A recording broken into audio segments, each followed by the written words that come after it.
আসসালামু আলাইকুম। সহজে কিভাবে বাইন মাছ ভুনা করবেন আজকে সেই রেসিপি শেয়ার করব। এজন্য প্রথমেই এই বাইন মাছগুলো ভালো করে পরিষ্কার করে নিয়েছি। এবার দিয়ে দিলাম পেঁয়াজ বাটা, রসুন বাটা, আদা বাটা। সাথে এখন দিয়ে দেব জিরা বাটা, ধনিয়া বাটা, লবণ, দিয়ে দেব মরিচের গুঁড়া আর হলুদের গুঁড়া। এবার একটু সবকিছু হাত দিয়ে ভালো করে মেখে নেব। মেখে নেওয়ার পর এখানে আমি দিয়ে দিলাম তেল। তেল দিয়েও আবার খুব ভালো করে সবকিছু মিশিয়ে নেব।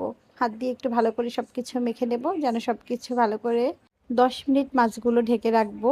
রাখার পর একটা প্যানে আমি তেল দিয়ে দেব। তেল যখন গরম হবে তখন মাছগুলো দিয়ে একটা ঢাকনা দিয়ে অপেক্ষা করব যতক্ষণ না পর্যন্ত পানিটা শুকিয়ে আসে। সুন্দর একটা সুঘ্রাণ বের হবে, মশলাটা একদম কষানো হয়ে যাবে। তা সেই পর্যায়ে আমি এখানে গরম পানি অ্যাড করেছি।